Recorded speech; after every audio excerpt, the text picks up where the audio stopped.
25% आप भूल गए होंगे, वो आपको आज याद हो जाएंगे ना। चलिए शुरुआत करते हैं। बिल्कुल गौरव एक्सप्रेस बैच चल रहा है आपका लगातार जो है, डेली शाम को 8 बजे मैं आपसे मुखातिब होता हूँ, यहाँ पर मिलता हूँ, बातचीत करते हैं हम लोग जो है। तो अब हम लोग जो शुरुआत करते हैं, क्वेश्चन नंबर फर्स्ट। देखो जिनका नहीं हुआ है उनको घबराना नहीं है दोस्तों ना। दोस्तों एक राष्ट्रपति थे जिनका नाम था अब्राहम लिंकन। यकीन मानना, राष्ट्रपति अब्राहम लिंकन यूएसए के राष्ट्रपति बनते हैं, लेकिन उससे पहले जितने भी चुनाव उन्होंने लड़े थे आपके सारे चुनाव वो हार गए, लेकिन जो राष्ट्रपति वाला चुनाव था वो चुनाव वो जीत गया ना। तो पता नहीं दोस्तों गुच्छे की जो कौन सी चाबी है वो ताला खोल दे, इस बात का कोई भरोसा नहीं है। बस आपको सारी चाबियां ट्राई जरूर करनी है ना, ऐसा ना हो कि एक चाबी रह जाए और वही सारी असली चाबी हो ना। तो सारी चाबी ट्राई जरूर करनी है आप सभी को, ठीक है। चलिए शुरुआत करते हैं। क्वेश्चन नंबर पहला, भारतीय संविधान के किस अनुच्छेद में कहा गया है कि भारत अर्थात इंडिया राज्यों का संघ होगा, ठीक है। Bharat, India that is Bharat shall be A union of states, है ना। क्या दोस्तों लिखा हुआ है India that is Bharat, India that is Bharat shall be A union of state, जो है ये बात कहां लिखी हुई है, ठीक है। Shall be A union of state जो है ये बात कहां लिखी हुई है, ये सवाल आपसे यहां पर पूछ रहा है, ठीक है। India that is Bharat shall be A union of state, ये किस आर्टिकल में लिखा हुआ है आपके सामने, ये दोस्तों बात, ठीक है। देखिए याद करो दोस्तों, आर्टिकल नंबर 1 में लिखा हुआ है, ठीक है। आर्टिकल नंबर 1 जो है यहां पर लिखा हुआ है कि India that is Bharat shall be A union of state, ठीक है। काम की दोस्तों बात यहां पर है कि यहां पर इंडिया वर्ड का भी यूज हुआ है और भारत वर्ड का भी यूज हुआ है, मतलब हिंदुस्तान वर्ड का यूज यहां पर नहीं किया गया, ठीक है। मतलब दोस्तों यहां दोस्तों आपके इंडिया वर्ड का भी यूज हुआ है और भारत का भी यूज हुआ है, तो भारत के लिए दो वर्ड यूज हुए, इंडिया और भारत, आपको ध्यान रखना है, ठीक है। वही दोस्तों आपके ये जो भारत है वो क्या है, वो राज्यों का संघ होगा, यूनियन ऑफ स्टेट होगा, ये भी आपको ध्यान रखना है। आर्टिकल नंबर 1 के अंदर ये बात लिखी हुई है, ठीक है। बाकी दोस्तों भाग दोस्तों 1 जो आपके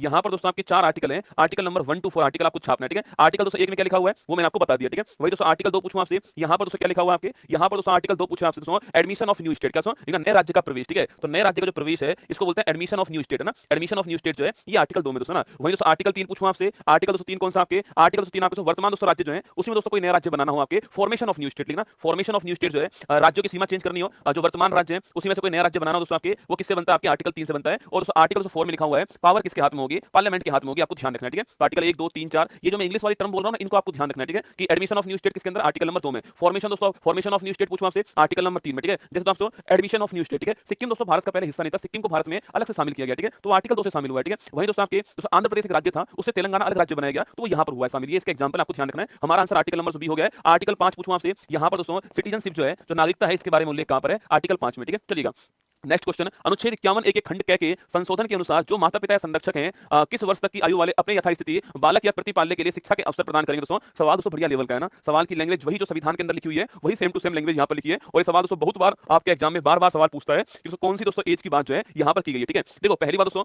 आर्टिकल 51 है, इसकी दोस्तों बात करूँ आपके, जहां भी दोस्तों आपको कैपिटल दोस्तों वर्ड मिल जाए ना, वहां दोस्तों मान लेना कि है जो आपके कैपिटल दोस्तों आपके जोड़ा गया है वो कोई ना कोई संविधान संशोधन हुआ है तब वो जुड़ा है, ठीक है। मतलब कि दोस्तों ये आपके 42वां संविधान संशोधन जो है इसके द्वारा जोड़ा गया है दोस्तों। और भाग पूछूं आपसे, भाग 4A आपको ध्यान रखना है, जहां पर दोस्तों मौलिक कर्तव्यों की बात हुई है, ठीक है। जब दोस्तों आपके संविधान संशोधन हुआ आपके तब दोस्तों आपके भारत के संविधान में 10 मौलिक कर्तव्यों को जोड़ा गया था, आपको ध्यान रखना है, ठीक है। लेकिन दोस्तों एक दोस्तों मौलिक कर्तव्य आपके मतलब दोस्तों आर्टिकल दोस्तों 51 दोस्तों आपके 51 दोस्तों ए और आपके के जो है इसको साथियों इसको दोस्तों किससे आपके इसको 86वां संविधान संशोधन 2002 के द्वारा जोड़ा गया है, ये आपको ध्यान रखना है, ठीक है। ये एक बड़ा महत्वपूर्ण संविधान संशोधन, 86वां संविधान संशोधन पूछूं आपसे 2002 के द्वारा जोड़ा गया, ये आपको नोट करना है। और यहाँ पर दोस्तों लिखा हुआ आपके 6 to 14 ईयर के जो बच्चे आपके, इन बच्चों की पढ़ाई एजुकेशन जो है उसके लिए माता पिता का कर्तव्य होने वाला है कि वो उनको एजुकेशन दे, यहाँ पर 6 to 14 ईयर्स की बात की गई है, ठीक है। इसी के द्वारा दोस्तों आर्टिकल 21 जोड़ा गया संविधान में, जहां पर दोस्तों राइट टू एजुकेशन की बात होती है कि राइट टू एजुकेशन जो फंडामेंटल राइट होगा ये आपके आर्टिकल 21 से आया था आपके, ये भी आपको छापना है, ठीक है। ये भी आपसे पूछ सकता है, ठीक है। तो 86वां संविधान संशोधन 2002 इससे आर्टिकल नंबर 51 ए के अंदर 11वां मौलिक कर्तव्य या फिर के पार्ट जो वो जोड़ा गया। और वहीं दोस्तों आर्टिकल नंबर 21 से जोड़ा गया राइट टू एजुकेशन जो फंडामेंटल राइट, ऑप्शन नंबर 1 आपको ध्यान रखना है। क्लास 6 से सॉरी एज आपके 6 to 14 ईयर्स जो है वो आपको नोट करनी है, ठीक है। क्वेश्चन नंबर 3 देखिए, भारत के संविधान के अनुच्छेद किस अनुच्छेद में उल्लेखित है कि मुख्यमंत्री की नियुक्ति राज्यपाल द्वारा की जाएगी, ये भी दोस्तों महत्वपूर्ण सवाल है दोस्तों।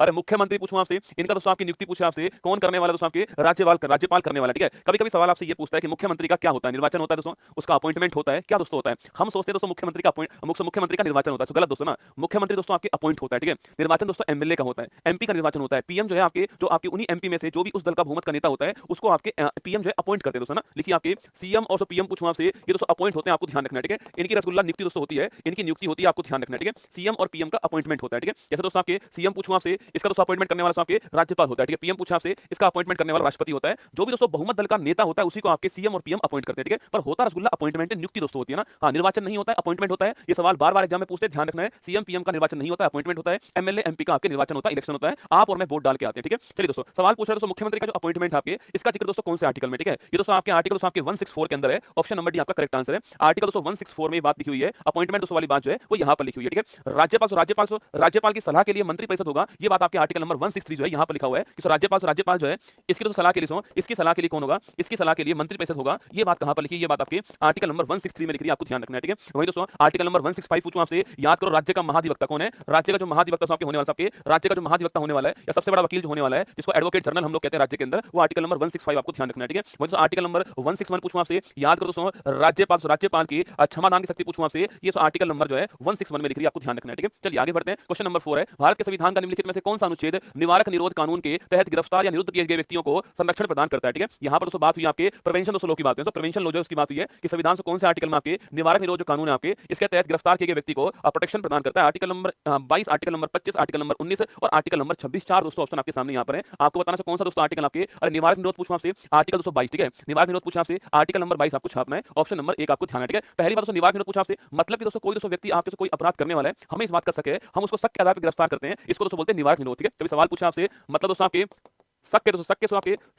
के आधार पर या फिर दोस्तों आपके अपराध को रोकने के लिए ना, अपराध को रोकने के लिए किसी को गिरफ्तार करना जो होता है वो होता है निवारक निरोध, आपको ध्यान है, ठीक है। शक के आधार पर या कोई अपराध करने वाला भविष्य में हमें पता है, उसको हम गिरफ्तार कर लेते हैं पहले यहाँ पे, उसे बोलते हैं प्रिवेंशन, ठीक है। तो हमने सवाल पूछा यहाँ पर आर्टिकल दोस्तों आपके 22 करेक्ट आंसर हो गया, यहाँ पर इसके बारे में जिक्र किया गया, ऑप्शन नंबर 1 इसका ठीक आंसर, ठीक है। आर्टिकल 25 पूछे यहाँ पर दोस्तों आपके, यहाँ पर साथियों आर्टिकल 25 पूछूं आपसे, यहाँ पर दोस्तों आपके अंतःकरण की स्वतंत्रता आपके, इसका जिक्र यहाँ पर है। कोई भी व्यक्ति आपके, कोई व्यक्ति कोई भी धर्म को माने, उसका प्रचार प्रसार करे, उसकी मर्जी है, वो कर सकता है, ठीक है। राज्य का अपना कोई धर्म नहीं होगा, कोई व्यक्ति कोई भी धर्म को माने, उसका प्रचार प्रसार करे, उसकी मर्जी है, वो कर सकता है। राज्य का अपना कोई धर्म नहीं होगा, ये आर्टिकल नंबर 25 में लिखा हुआ है, ठीक है। आर्टिकल 19 पूछूं आपसे, यहाँ पर दोस्तों आर्टिकल 19(1)(a), ठीक है, सबसे दोस्तों महत्वपूर्ण आर्टिकल है। विचार और जो अभिव्यक्ति है, इसकी दोस्तों लिबर्टी कहां पर आपके, इसकी लिबर्टी कहां पर है, फ्रीडम ऑफ एक्सप्रेशन, ठीक है। अपनी बात को रखने की जो फ्रीडम है वो कहां है दोस्तों आपके, वो आपके आर्टिकल नंबर 19(1) में बोलने का अधिकार भी इसमें और चुप रहने का अधिकार भी इसी में दिया गया, ठीक है। आर्टिकल 26 पूछा आपसे, लिखिए दोस्तों आपके धार्मिक प्रबंधन का अधिकार किसके अंदर है, वो आर्टिकल नंबर 26 में आपको ध्यान रखना है, ठीक है। ऑप्शन नंबर 1 आंसर हो गया ना। भारतीय संविधान का कौन सा अनुच्छेद राज्य द्वारा संचालित शिक्षण संस्थानों में कोई भी धार्मिक शिक्षा प्रदान करने पर दोस्तों रोक लगाता है, ठीक है। मतलब दोस्तों आपके कोई भी दोस्तों आपके एजुकेशन इंस्टीट्यूट आपके जो दोस्तों गवर्नमेंट चला रहा है, स्टेट चला रहा है, वहां पर कोई भी धार्मिक शिक्षा जो है वो प्रदान नहीं की जाएगी। ये कहां दोस्तों लिखा हुआ है, आर्टिकल 31, आर्टिकल 29, आर्टिकल 28, आर्टिकल 30 है। ये सवाल इस साल आपके सीजीएल का जो एग्जाम है 2024 के अंदर आया हुआ सवाल है आपके सामने, ये क्वेश्चन आपके सामने, ठीक है। आर्टिकल 31, आर्टिकल 29, आर्टिकल 28 और आर्टिकल 30, चार दोस्तों ऑप्शन आपके सामने।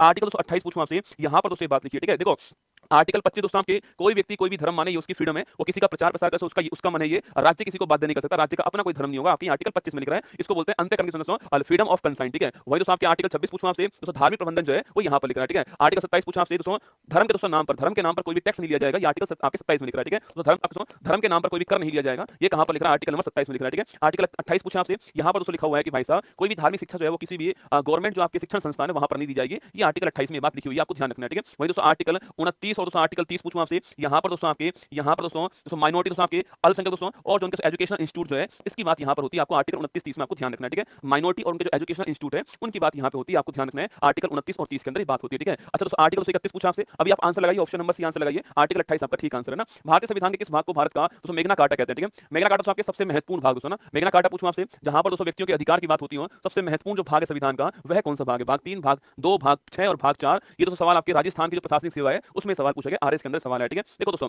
मैग्ना कार्टा जहां दोस्तों आपके व्यक्तियों के अधिकार की बात होती हो या जो हमारे संविधान का सबसे दोस्तों महत्वपूर्ण भाग होता हो उसको बोलते हैं मैग्ना कार्टा, ठीक है। भाग 3 दोस्तों यहाँ पर आपके दोस्तों मौलिक अधिकार जो है इनकी बात होती है, फंडामेंटल्स और राइट जो है इनकी दोस्तों बात होती है, और दोस्तों आर्टिकल दोस्तों आपके आर्टिकल 12 से आपके आर्टिकल 12 से 35 के बीच में इनका जिक्र आपको ध्यान रखना है, ठीक है। यहाँ पर दोस्तों आपके कुल दोस्तों वर्तमान में पूछूं आपसे, दोस्तों वर्तमान में हमारे पास आपके कुल तो कितने मौलिक अधिकार है, कुल 6 हमारे पास मौलिक अधिकार आपको छापना है। पहले दोस्तों हमारे पास 7 थे, लेकिन दोस्तों एक दोस्तों मौलिक अधिकार आपके संपत्ति का जो मौलिक अधिकार है वो हट चुका है दोस्तों आपके, याद करो 44वां संविधान संशोधन 1978 के द्वारा जो आपके संपत्ति का जो मौलिक अधिकार था वो हमने हटा दिया। वर्तमान में हमारे पास में 6 मौलिक अधिकार आपको ध्यान रखना है, ठीक है। तो हमारा ऑप्शन नंबर दोस्तों 1 आंसर हो गया, भाग 3 हमारा करेक्ट आंसर है, यही दोस्तों हमारा क्या है, यही हमारा जो मैग्ना कार्टा है, ठीक है। अच्छा भाग 2 पूछा आपसे, यहाँ पर दोस्तों आर्टिकल आपके 5 से 11 आर्टिकल इसके अंदर है, और यहाँ से सिटीजनशिप जो है आपके जो नागरिकता है उसकी बात यहाँ पर होती है, आपको ध्यान रखना है, ठीक है। सिटीजनशिप जो नागरिकता है उसकी बात यहाँ पर होती है, ठीक है। अगला पॉइंट दोस्तों आपके भाग 6 पूछे आपसे, यहाँ पर दोस्तों किसका दोस्तों उल्लेख आपके, अरे भाग 6 का दोस्तों उल्लेख पूछूं आपसे, दोस्तों भाग 6 दोस्तों यहाँ किसका दोस्तों उल्लेख आपके, अरे भाग 6 यहाँ दोस्तों राज्य जो है स्टेट जो है इसका उल्लेख यहाँ पर किया गया, स्टेट का उल्लेख आपके भाग 6 के अंदर, ठीक है। और भाग 4 पूछे, यहाँ दोस्तों आपके डीपीएसपी जो है इसका उल्लेख कहां दोस्तों आपके, इसका उल्लेख भाग 4 के अंदर आपको छापना है। और दोस्तों आर्टिकल आपके आर्टिकल 36 से 51 के बीच में डीपीएसपी दोस्तों इसका उल्लेख है, जो कि दोस्तों हमने आयरलैंड से ग्रहण किए हैं, ये भी आपको छापना है, ठीक है। आयरलैंड से हमने डीपीएसपी लिए, ये भी आपको नोट करना है। तो भाग 3 फंडामेंटल राइट हो गया, भाग 2 आपके सिटीजनशिप हो गया, भाग 6 राज्य हो गया और भाग 7 डीपीएसपी हो गया, और डीपीएसपी हमारा आयरलैंड से हमने ग्रहण किया था, आपको ध्यान रखना है, ठीक है। नेक्स्ट क्वेश्चन, भारतीय संविधान का कौन सा अनुच्छेद पर्यावरण की रक्षा और सुधार तथा वनों और वन्य जीवों की सुरक्षा प्रदान करता है? इस साल का सीजीएल का जो एग्जाम हुआ है उसमें ये सवाल पूछा गया, ठीक है। बताओ, article 51, article number 48A, article number 50 और आर्टिकल नंबर 49। चार दोस्तों ऑप्शन है, एग्जाम के लिए सवाल बहुत ही महत्वपूर्ण है, रिपीट होने वाला सवाल आपके सामने दोस्तों। एनवायरमेंट प्रोटेक्शन की बात कौन सा आर्टिकल करता है? सीधा सवाल आपके सामने यहाँ पर, ठीक है। 51, article number 28, 48A, article number 50 और आर्टिकल नंबर 49। चार दोस्तों ऑप्शन आपके सामने, ठीक है। याद करो दोस्तों, अरे अगर पूछे आपसे कहाँ दोस्तों आपके एनवायरमेंट प्रोटेक्शन आपके इसकी दोस्तों बात होती है आपके, देखो आर्टिकल 51 पूछूं आपसे, यहाँ पर दोस्तों आपके, यहाँ दोस्तों आपके, यहाँ पर दोस्तों फॉरेन पॉलिसी ऑफ इंडिया जो है इसकी बात होती है, या फिर दोस्तों शांति, इंटरनेशनल पीस, अंतरराष्ट्रीय शांति जो है इसकी बात यहाँ पर होती है, ठीक है। मतलब जो शांति स्थापित करना उद्देश्य होगा विश्व के अंदर, ये बात कहाँ पर होती है? आर्टिकल नंबर 51 में होती है। अंतरराष्ट्रीय शांति स्थापित करना आर्टिकल नंबर 51 का उद्देश्य, ठीक है। वही दोस्तों आर्टिकल 49 पूछूं आपसे, यहाँ पर दोस्तों किसका दोस्तों लेकर आपके, अरे आर्टिकल 49 ना, राष्ट्रीय महत्व के स्मारक ना, राष्ट्रीय महत्व के जो स्मारक हैं इनकी जो सुरक्षा करना ये हमारा दायित्व होगा, ये बात कहाँ पर लिख रही है? आर्टिकल नंबर 49 में लिख रही है, ठीक है। आर्टिकल 50 पूछे आपसे, यहाँ पर दोस्तों कार्यपालिका दोस्तों ना, कार्यपालिका और दोस्तों न्यायपालिका दोस्तों आपके, न्यायपालिका इनके दोस्तों मध्य आपके, इनके दोस्तों मध्य सेपरेशन ऑफ पावर, ठीक है। या फिर जो शक्तियों का पृथक्करण की बात जो कहाँ पर होती है? ये आर्टिकल नंबर 50 में होती है, ठीक है। तो कार्यपालिका और न्यायपालिका के मध्य सेपरेशन ऑफ पावर की बात आर्टिकल 50 में होती है, आपको ध्यान रखना है, ठीक है। अगला दोस्तों पॉइंट आपके आर्टिकल 48 है, ठीक है। यहाँ पर दोस्तों बात किसकी होती है? यहाँ पर दोस्तों एनवायरमेंट प्रोटेक्शन की बात यहाँ पर होती है, जो पर्यावरण की रक्षा और सुधार की बात जो है वो आर्टिकल नंबर 48A में होती है, ठीक है। मतलब दोस्तों